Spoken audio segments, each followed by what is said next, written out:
আমি যেতিয়া 22 বছৰ 23 বছৰ ইয়াত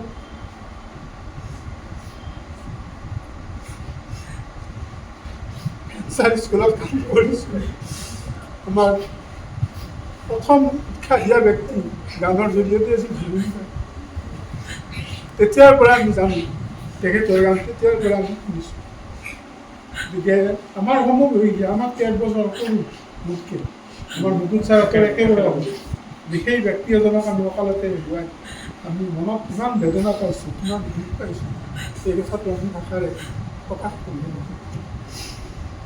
এনেকুৱা এটা পৰিস্থিতিত সকলোৱেই শ্ৰদ্ধাঞ্জলি জনাইছে, যিয়ে যেনেকৈ পাৰে। কোনোবাই ৰাজপথত ওলাইছে তেওঁৰ গান বজাই বজাই।